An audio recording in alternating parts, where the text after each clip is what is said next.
तो फ्रेंड्स, स्वागत है आपका हमारे यूट्यूब चैनल पर। फ्रेंड्स, आज के इस वीडियो में हम बात करेंगे कक्षा 5 विषय ईवीएस पर्यावरण अध्ययन के चैप्टर संख्या 11 सुनीता के पाठ्य पुस्तक में जो प्रश्न आए हैं उनका आज के इस वीडियो में हम कंप्लीट सॉल्यूशन करेंगे। तो वीडियो को अंत तक जरूर देखिएगा। चलिए शुरू करते हैं। दिल की बात बताओ। प्रश्न 1 है, तुम्हें क्या लगता है पृथ्वी कैसी है? अपनी कॉपी में चित्र बनाओ। इसमें तुम कहाँ हो यह भी बताओ। अपने साथियों के बनाए चित्रों को भी देखो। तो छात्रों, हमारी पृथ्वी संतरे के समान गोल है। अगला प्रश्न है, तुम्हें क्या लगता है हम पृथ्वी पर कैसे टिके होंगे? अगर पृथ्वी ग्लोब जैसी है तो हम गिरते क्यों नहीं? तो आंसर लिखेंगे, पृथ्वी पर हम पृथ्वी के गुरुत्वाकर्षण के कारण नीचे नहीं गिरते।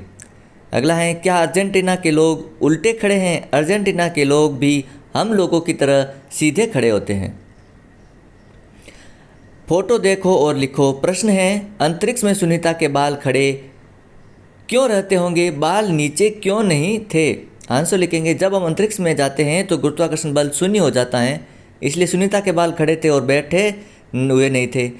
अगला प्रश्न है, सुनीता के इन सब चित्रों को देखो और बताओ कि उनमें कब क्या क्या होता दिख रहा है। तो 11/12/2006 को अंतरिक्ष यात्री तैरने लगे थे। 11/12/2000 अंतरिक्ष यात्री खाना खा रहे थे और 12/12/2006 सुनीता काम कर रही है। अगला प्रश्न है, क्लास बनी अंतरिक्ष यान। अपनी आंखें बंद कीजिए। कल्पना कीजिए कि आपकी कक्षा एक अंतरिक्ष यान है।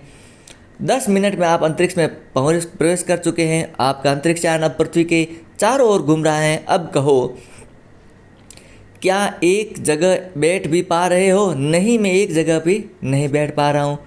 बालों का क्या हाल है? बाल भी ऊपर की ओर खड़े हैं। अरे भाई, बस्ता और किताबें कहाँ घूम रही हैं? बस्ता और किताबें भी तैर रही हैं। टीचर क्या कर रही हैं? उसकी चौक का क्या है? टीचर भी तैर रही हैं और वो चौक पकड़ने की कोशिश कर रही हैं। आधी छुट्टी में खाना कैसे खा पाए? पानी कैसे पिया? बाल उछानी तो क्या हुआ? तो आंसर लिखेंगे, तैरते तैरते पूरी खाई और पानी के बुलबुले पिए। बाल उछाली तो वो भी तैरने लगी। चित्र बनाकर या एक्टिंग करके ये दिखाओ। तो छात्र, ये आप स्वयं करना।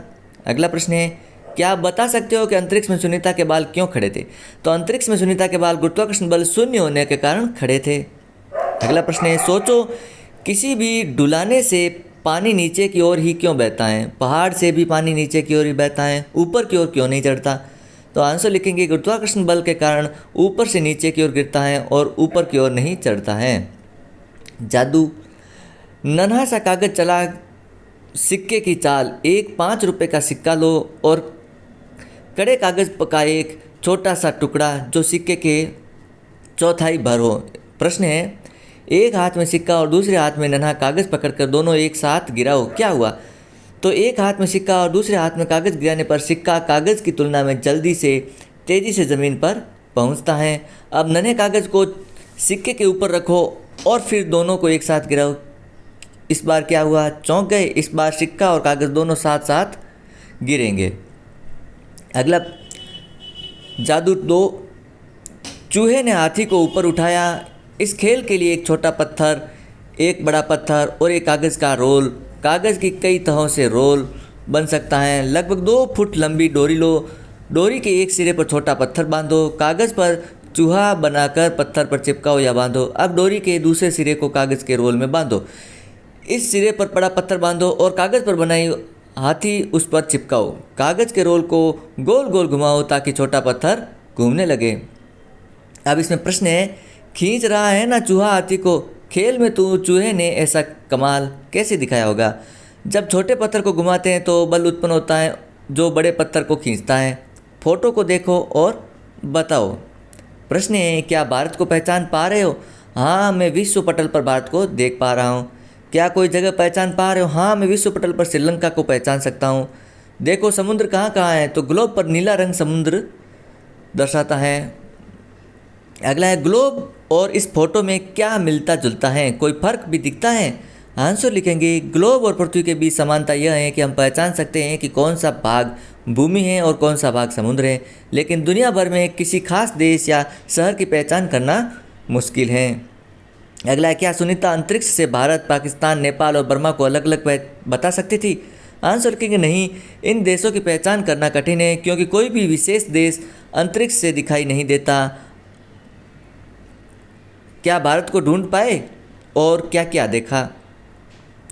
हम भारत को आसानी से ढूंढ सकते हैं, इसके अलावा समुद्र तथा और कई देशों को देखा। देखो इसमें समुद्र कहाँ कहाँ दिख रहा है, तो इसमें भारत के दक्षिण में, पूर्व में तथा पश्चिम में मुझे समुद्र दिख रहा है। इसमें कौन कौन से देश तुम देख पा रहे हो? इसमें मैंने पाकिस्तान, चीन, ऑस्ट्रेलिया, जापान, श्रीलंका आदि देशों को देखा। अगला प्रश्न है, भारत जिन देशों के साथ क्रिकेट मैच खेलता है क्या उनमें से कुछ को देख पाए? जैसे England, Australia, Pakistan, Bangladesh, south Africa. हाँ, मैं ये सभी देशों को देख पा रहा हूँ। किताब में दिए नक्शे को देखो और बताओ, क्या तुम अपने राज्य को पहचान गए पाए? नक्शे पर उसका नाम लिखो। हाँ, मैं अपने राज्य को पहचान पाया।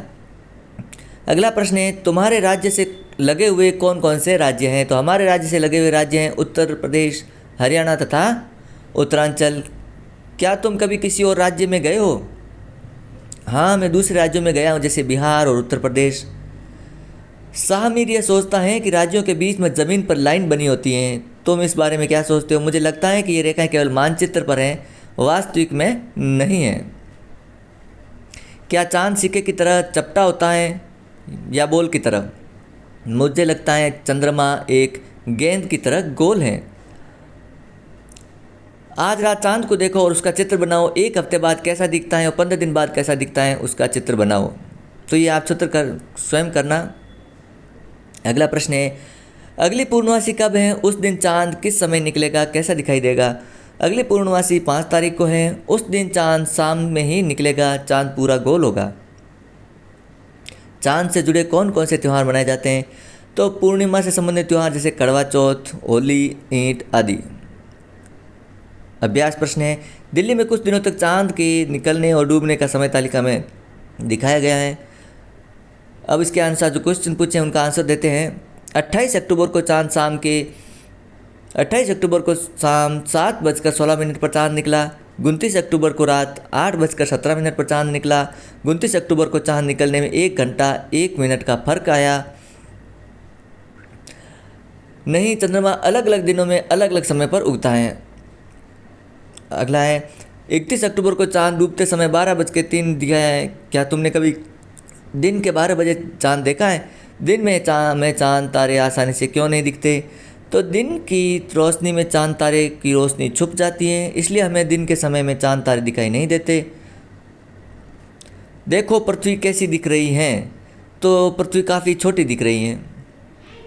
अगला प्रश्न है, चांद की सतह कहाँ कहाँ दिख रही है? तो चांद की सतह पृथ्वी के नीचे दिख रही है। अगला प्रश्न है, चित्र देखने के बाद तुम्हारे मन में क्या क्या सवाल आए? सवाल लिखो और क्लास में चर्चा कीजिए। तो आंसर लिखेंगे, यह फोटो किसने खींचा होगा? चांद की सतह वास्तव में कैसी दिखती होगी? पृथ्वी से तो चांद बिल्कुल अलग ही दिखता है, फिर फोटो में ऐसा कैसे दिख रहा है? क्या मैं चांद पर कभी जा पाऊँगा? अब अगला है, हम क्या समझे? बच्चे फिसल पट्टी स्लाइड पर नीचे की ओर ही क्यों फिसलते हैं, नीचे से ऊपर की ओर क्यों नहीं? तो पृथ्वी के गुरुत्वाकर्षण बल के कारण बच्चे नीचे की ओर फिसलते हैं।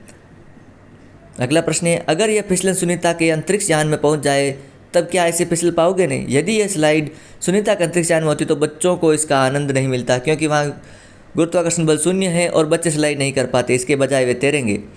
तारे रात में ही क्यों दिखाई देते हैं? क्योंकि रात में सूर्य का प्रकाश नहीं होता है।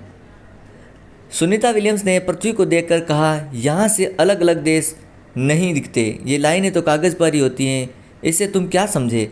तो आंसर लिखेंगे, चूँकि देशों की लाइनें मानव द्वारा बनाई गई हैं, प्रकृति ने धरती पर कोई लाइन नहीं बनाई है। प्रकृति की नज़र में हम सभी पृथ्वी के निवासी हैं। तो इस प्रकार साथियों, आज का ये चैप्टर कंप्लीट होता है। यदि आपको इसका PDF डाउनलोड करना है तो वीडियो के डिस्क्रिप्शन में लिंक दिया गया है, आप वेबसाइट पर जाकर के इस PDF को डाउनलोड कर सकते हैं। और हाँ, वीडियो अच्छा लगे तो लाइक और शेयर कीजिएगा। चैनल पर पहली बार तो चैनल को जरूर सब्सक्राइब करें। मिलते हैं एक अन्य वीडियो के सॉल्यूशन के साथ।